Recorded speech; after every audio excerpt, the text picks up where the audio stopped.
Hello, नमस्कार, आदाब और सत श्री अकाल। कैसे हो लवलीज? ये तो आप कमेंट में बता ही दीजिए। और चलिए स्टोरी की शुरुआत करते हैं। स्टोरी का नाम है जुनूनियत। पिछले एपिसोड में हमने देखा कि आंचल शैतानी में निधि के चेहरे को कैनवस समझ उस पर चंदन से आकृतियां गढ़ देती है। अब आगे। सुबह की पहली हलचल हमेशा ठहराव को तोड़ देती है। निधि की आंखें खुली और परिवार के सभी लोगों को हंसते देख उसके मन की उलझन भी दौड़ने लगी थी। और सभी के जाने के बाद वो उठी और जैसे ही सामने आईने में खुद को देखा, एक क्षण को उसकी आंखें चौंक गई थी। फिर वो मुड़ी। आंचल, बल्कि आग में भीगी हुई थी। आंचल ने हंसते हुए खुद को, क्या तुमने ये किया ना मेरे चेहरे पे? अरे कुछ नहीं, ऐसे ही सो रही थी, तुम अच्छी लग रही थी तो मुझे लगा, तो तुमने मुझे कैनवास समझ लिया और उसके बाद फिर जो मन आया, ड्रॉ करना आता नहीं, कुछ भी कर दिया। निधि इसकी तरफ बढ़ती है और जैसे ही वो आंचल की लब की कैसे किसी एहसास को मुंह तोड़ जवाब देना हो, आंचल हंसते हुए पूरे कमरे में उससे बचने की कोशिश करती है और इधर से उधर दौड़ने लगती है। रुको, सुनो मेरी बात। तुम तो आज बचोगी नहीं आंचल मेहता, तुमने क्या समझा मुझे?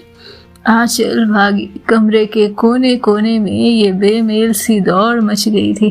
तकियों की चोटें, गिलहरी जैसी चपलता और दोनों की सांसों की आवाज जो कमरे की हंसीवारों से टकरा कर लौट रही थी।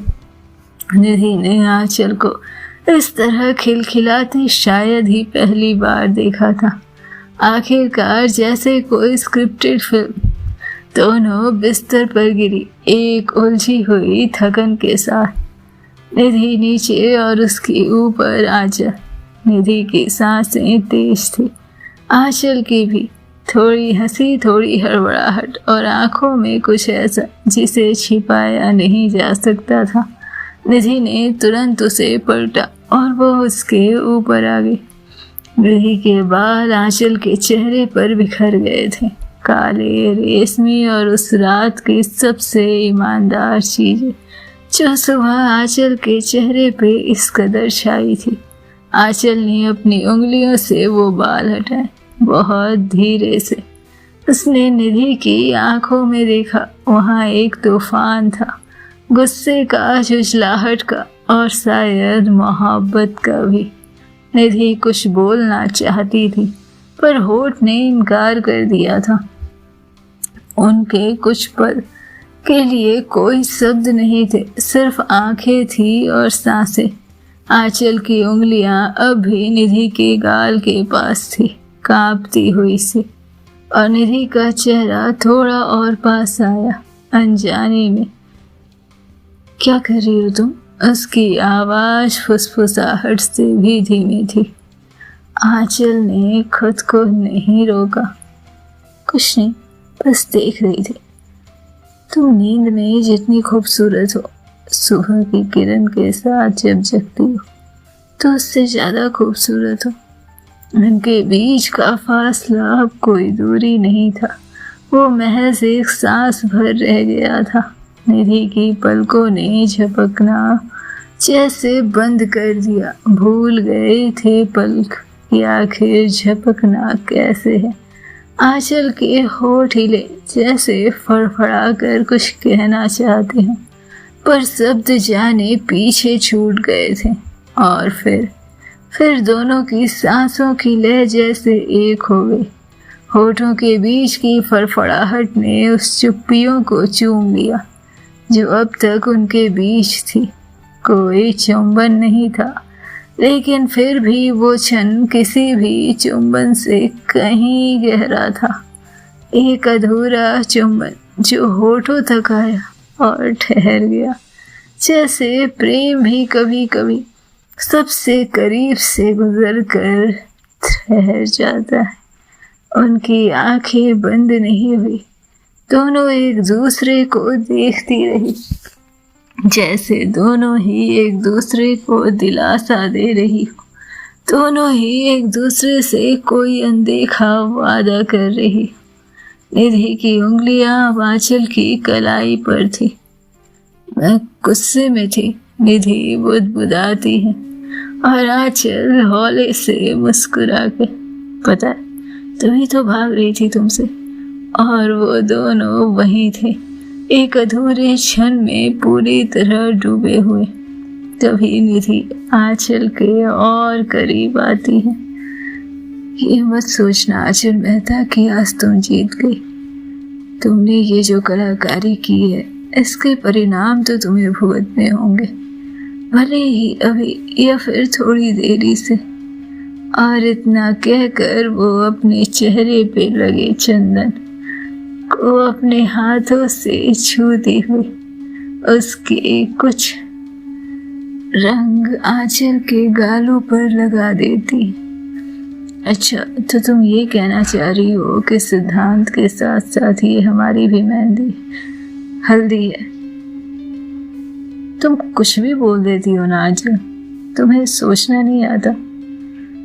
ट्रस्ट में निधि, अगर मुझे सोचना नहीं आता और मैं कुछ भी बोल देती तो अभी तक हम दोनों के बीच ये दूरी नहीं होती।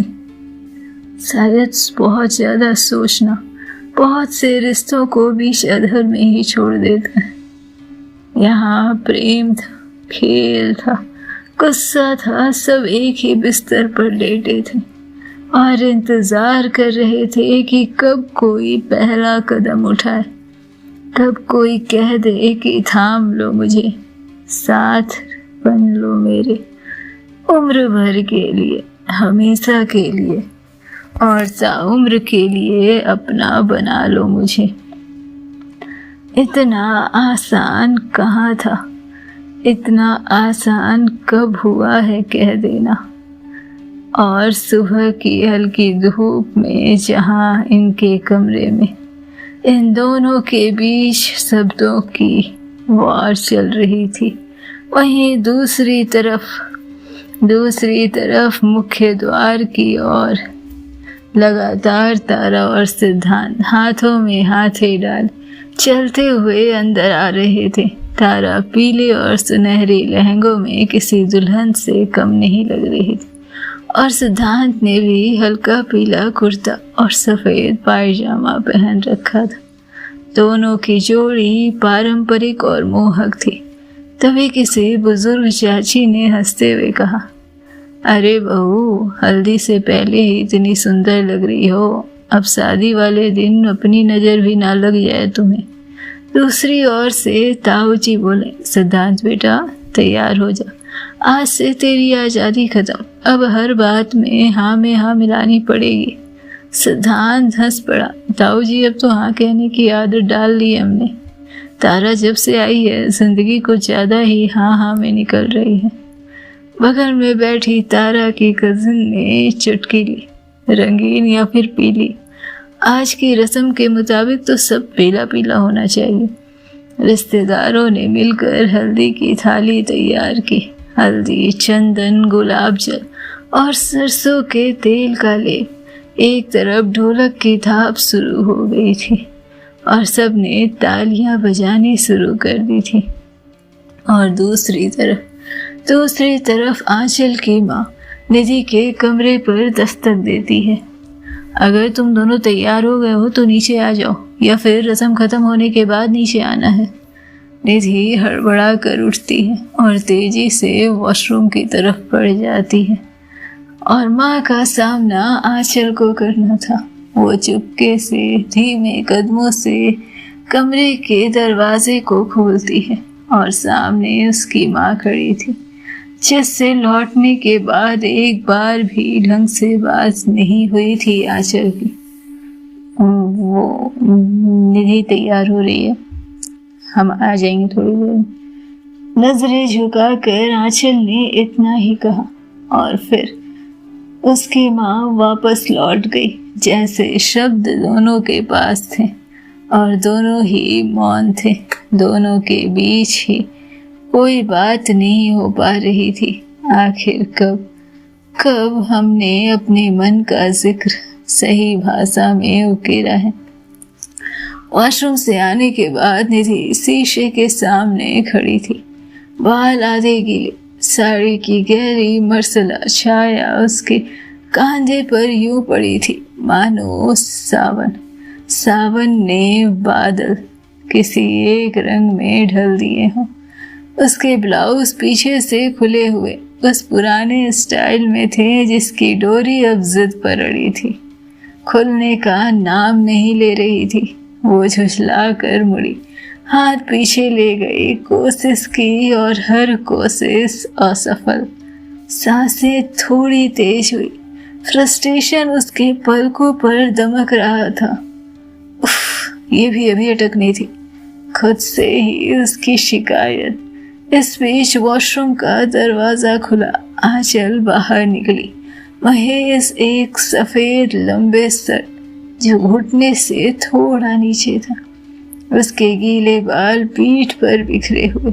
वो कुछ सोचती हुई बाहर आई और अचानक निधि पर नजर पड़ते ही ठहर गई।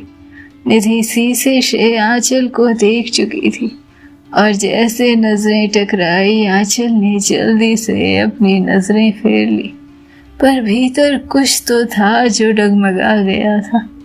वो ठिठकी, एक गहरी सांस ली और धीरे धीरे उसके पीछे जाकर खड़ी हो गई, उसके पास, बिल्कुल पास। ठहरो, हम कर देते हैं। आवाज धीमी थी पर उसमें ठहराव था, जैसे हर शब्द किसी एहसास की सीढ़ी हो। निधि सन्न रह गई, उसकी सांसें थम सी गई। उसने कुछ कहना चाहा पर शब्द होठों पर ही जम गए। नजरें शीशे से फिर से मिली, आंचल अब पीछे थी, उसके बिल्कुल करीब, इतने करीब कि उसकी सांसें निधि के गर्दन को छू रही थी, जैसे कह रही हो, तेरे पास वापस मेरा ठिकाना पहुंचा है। आंचल ने अपने हल्के गीले हाथ पीछे बढ़ा, धीरे धीरे। डोरी की उलझन को सुलझाना आसान नहीं था, लेकिन इस मौन में हर पल भारी था। बहुत टाइट बांध रखी है, आंचल ने फुसफुसाते हुए कहा। हाँ, खुलने का डर रहता है इसलिए। निधि धीरे से उत्तर देती, जैसे उसके शब्द पर उसे खुद ही यकीन नहीं हो। आंचल के हाथ अब डोरी को सुलझा रहे थे और पीठ पर आंचल की उंगलियों का स्पर्श महसूस करते निधि किसी मदहोश हवा में मानो सांसें ले रही थी। उसकी उंगलियों का हल्का स्पर्श जैसे पीठ पर कविता की नमी हो। निधि की आंखें धीरे धीरे बंद हो रही थी। वो कांप रही थी, पर ये डर नहीं था, ये एक अधूरे स्पर्श से मुकम्मल हो जाने का कंपन था। जैसे ही डोरी खुली, आंचल के हाथ वहीं थम गए। वो हिली नहीं, उसने सिर थोड़ा झुकाया और अपने होठ निधि की गर्दन के बेहद करीब लाकर ठहर गए। अब सिर्फ एक शब्द, पर उस एक शब्द में ही थमी हुई रातें, टूटी हुई ख्वाहिशें, खामोशियां और एक अनकहा इकरार। निधि ने आंखें खोली और शीशे में खुद को देखा, पीछे आंचल। हाय, क्या जोड़ी थी! जाने कितनी जोड़ियां कुर्बान हो इस जोड़ी पर। जाने कितने सपनों के बाद इस हकीकत को जी रहे थे दोनों। जाने कितनी रातों की ख्वाहिश के बाद आज एक दूसरे के इतने करीब थे। और अपने पीछे आंचल की छवि में वो सब कुछ देख रही थी निधि, जो अब तक कहा नहीं गया था। वो मुड़ी नहीं, बस धीमे से कहा, अब सब परफेक्ट है। आंचल ने मुस्कुराकर उसकी पीठ पर अपनी उंगलियों से हल्के में एक दायरा बनाया, मानो उसके ऊपर अपनी हुकूमत का दस्तखत कर रही हो। और फिर बिना कुछ कहे वहां से हट गई। कमरे में एक अजीब सी गर्माहट थी। नजरों ने जो नहीं कहा वो जुबां कहना चाह रही थी, लेकिन जाने कैसे नजर एक बार फिर से अपनी हर ख्वाहिश को जता चुकी थी। और निधि आईने के सामने खड़ी साली के पल्लू को संभालने लगी। आंचल अपने कमरे के वार्डरोब के पास गई और खुद के लिए एक येलो कलर का शर्ट और जीन्स के साथ एक दुपट्टा निकाल लिया। उसका माथा थोड़े पसीने से भीगा था, बालों में बेतरतीबी थी और इसके साथ ही आंचल अपनी सांसों को लय देने की कोशिश कर रही थी। और दूसरी तरफ निधि अपने पल्लू में फिर से उलझ गई थी। आखिर साड़ी पहनना कठिन बहुत था उसके लिए। आंचल फिर से उसकी तरफ देखती है। भाई वाह, इतना झंझट ही क्यों कर रही हो साड़ी में? वैसे भी तुम संभाल तो पाओगी नहीं। प्लीज आंचल, निधि ने आईने से नजरें हटाए बिना कहा। तुम तो कुछ बोलो मत, टी शर्ट में फेरे भी हो जाए तो चल जाएगा तुम्हें। ये क्या पहन रखा है और उल्टा मुझे बोल रही हो? अच्छा, आंचल हंसी। मतलब अब शादी की आलोचना में भी मेरी ड्रेसिंग सेंस से शुरू हो रही है। मेरी उसका बात कैसे उसकी बातों से उछल कर सकती थी? नहीं, तुमसे कुछ उम्मीद भी नहीं थी, सो आलोचना का सवाल ही नहीं है। Thank you for your low expectation, Aanchal ने मुंह बनाते हुए कहा। और उसके साथ निधि का पल्ला भी पूरी तरह से संभला नहीं था।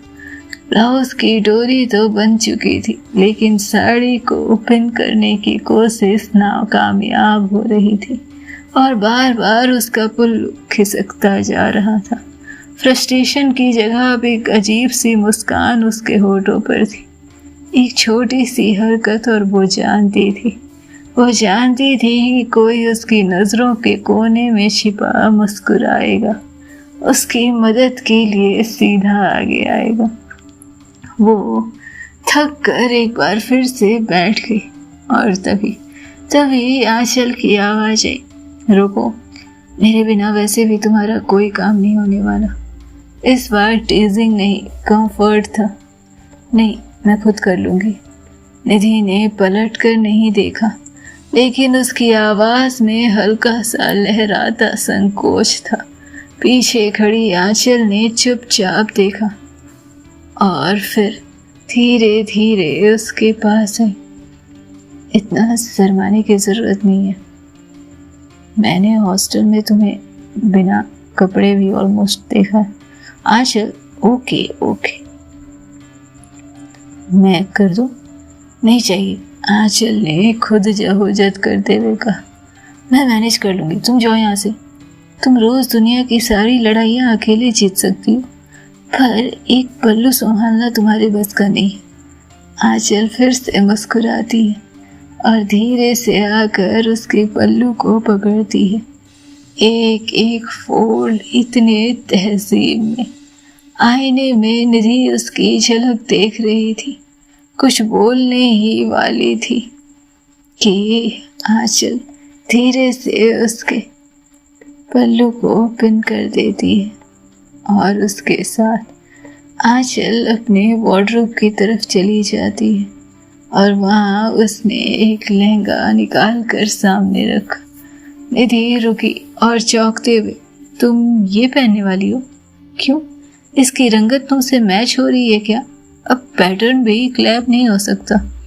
आंचल ने मजाक उड़ाते हुए कहा, तुमने कहा था तुम जीन्स और शर्ट में रहोगी, लहंगा और साड़ी तुम नहीं पहनती।